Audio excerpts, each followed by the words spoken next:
السلام علیکم۔ ناول میں بنوں تیری تقدیر پیا، رائٹر رافیہ شیخ، ایپیسوڈ 13۔ زامیہ سب کو سوچتی ہوئی وہاں سے نکل کر کچھ دور موجود اپنی ہیوی بائک پر سوار ہوئی اور فراٹے بھرتی اور ہوا سے باتیں کرتی بائک اپنی منزل کی جانب رواں دواں تھی۔ کچھ دیر میں وہ مطلوبہ جگہ پر موجود تھی۔ یہ علاقہ کافی سنسان تھا اور قدرے اندر جا کر تھا۔ بڑی سی حویلی نما بنایا گھر پر اسرار سا لگ رہا تھا۔ اس کی بائک کی آواز پر دو آدمیوں نے آ کر باہر جھانکا، پھر بڑا سا دروازہ کھولا۔ بی بی، کس سے ملنا ہے؟ کرخت لہجے میں سوال پوچھا گیا تھا۔ کسی سے نہیں ملنا مجھے، یہاں تمہارے باس نے بلایا ہے، وہ کہہ کر سامنے موجود آدمی کو دیکھنے لگی جس نے انٹر کام سے اندر ضرور رابطہ کیا تھا۔ باس کہہ رہے ہیں انہوں نے کسی لڑکی کو نہیں بلایا۔ اب بتاؤ تم کون ہو اور کیا کام ہے؟ وہ انٹر کو ہاتھ میں لیے اس سے پوچھ رہا تھا۔ مجھے جونی نے بھیجا ہے، میں زامیہ ہوں، پلوشہ خان کا خیال رکھنے کے لیے بلایا گیا ہے مجھے۔ جلدی سے حوالہ دیا، کہیں اسے بھی گھسیٹ کر بند ہی نہ کر دیں اور بچانے کی بجائے الٹا پھنس ہی جائے۔ باس اندر بلا رہے ہیں تمہیں، انٹر کام کان سے لگائے۔ اس آدمی کے کہنے پر وہ چلتی ہوئی اس آدمی کے پیچھے بڑھی۔ جوتے اپنا نشان بناتے ہوئے جا رہے تھے۔ ایک بڑے سے کمرے کے پاس رک کر زامیہ کو اندر جانے کا اشارہ کیا۔ وہ دروازہ جو لکڑی کا بنا ہوا تھا دھکیل کر اندر داخل ہوئی۔ سگار کا مرغولا سا اڑاتا ہوا دکھائی دیا اور سامنے بیٹھا ہوا لڑکیاں اسمگل کرنے والا موٹا کالا سا وہ آدمی۔ اس کی شکل سے زامیہ پر وحشت طاری ہو گئی۔ اپنے ہاتھ کو مٹھی میں بند کیا کیونکہ سامنے غیر ہوتی حالت میں پلوشہ بیٹھی ہوئی تھی۔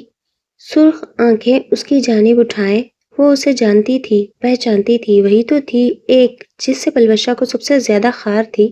سرخ آنکھیں نیچے کو گر گئی۔ وہ اسے بچانے آئی تھی، وہ بھی تو آ سکتا تھا۔ آخر ایک صنف نازک کو کیوں بھیجا تھا اس کے باپ نے؟ مجھے جونی نے نہیں بتایا تمہارے بارے میں، لیکن خیر شاید وہ بھول گیا ہوگا۔ اس سے کہا تھا ایک بھروسہ مند لڑکی چاہیے، اس لیے میں سیدھی بات کروں گا۔ اس لڑکی کو ڈرگس کی اتنی عادت ڈالو کہ یہ خود مجھ سے آ کر بھیک مانگے۔ اس کے باپ نے میرے بیٹے کو قتل کیا تھا، میں اس کی بیٹی کو تڑپا کر ماروں گا۔ مجھے ایک بھروسہ مند لڑکی چاہیے تھی، تم مل گئی۔ ایسی کئی لڑکیوں کو تمہارے انڈر دوں گا اگر مجھے تمہارا کام پسند آ گیا تو۔ وہ سگار کے کش لگاتا ہوا کہہ رہا تھا۔ زامیہ کا دل کیا اسی وقت مار کر اسے قصہ ہی تمام کرے، لیکن اسے صبر سے کام لینا تھا۔ اور ہاں، ایک لڑکی کچھ دن تک آئے گی، اسے ہم پہلے ہی ڈرگس کا عادی کر چکے ہیں، بس آخری وار کریں گے اور وہ ادھر ہمارے قدموں میں ہوگی، لیکن اسے ہم اسمگل نہیں کریں گے بلکہ یہیں اپنے پاس رکھیں گے۔ وہ موٹا انسان آنکھوں میں چمک لیے شاید تصور میں ہی آنے والی لڑکی کو سوچ رہا تھا۔ اسے بتاتے ہوئے ہاتھ کے اشارے سے پلوشہ کو لے جانے کا اشارہ کیا۔ زامیہ اس کے اشارے پر بنا کچھ کہے اسے اٹھا کر اپنے ساتھ باہر لے آئی۔ باہر کھڑے آدمی نے تیسرے فلور پر اسے روم دکھایا۔ وہ اسے گھسیٹتے ہوئے وہاں لے گئی، روم لاک کر کے اسے بٹھایا۔ وہ اس قدر کمزور تھی کہ چل بھی نہیں پا رہی تھی۔ کیا کیا ہے ان لوگوں نے تمہارے ساتھ؟ زامیہ بیڈ پر اسے لٹا کر سامنے بیٹھی پوچھ رہی تھی۔ آنکھوں میں ایک الگ وحشت اور جنونیت تھی۔ زامیہ، یہ لوگ مجھے ہر گھنٹے بعد ڈرگس کے انجیکشن لگاتے ہیں، میں ایک ہفتے سے اس اذیت میں پڑی ہوئی موت مانگ رہی ہوں، کھانا بھی نہیں دیتے، بس آتے ہی انجیکشن لگا جاتے ہیں۔ وہ روتے ہوئے نشے کی حالت میں اپنے ساتھ ہوئے ایک ہفتے کی داستان سناتی چلی گئی۔ زامیہ نے جھرجھری لی، وہ لڑکی کون تھی جو کچھ وقت میں یہاں آنے والی تھی؟ زامیہ نے سوچتے ہی دوسرا سوال کیا، یہ تمہارے ساتھ اب کیا کرنے والے ہیں؟ زامیہ پہلے ہر سوال کا جواب جاننا چاہتی تھی، پھر پلان بنا کر اسے نکالنا تھا۔ مجھے مار دیں گے، جب بابا انہیں ان کے آدمی دے دیں گے تو یہ مجھے مار دیں گے۔ زامیہ وہ اپنی غیر ہوتی حالت میں سر پٹک پٹک کر روتے ہوئے بتا رہی تھی، پھر سے ڈرگ کی طلب اس کا جسم چیر رہی تھی۔ تمہیں میرے ہوتے ہوئے کوئی کچھ نہیں کر سکتا، تمہیں میں کل تک یہاں سے نکال لوں گی۔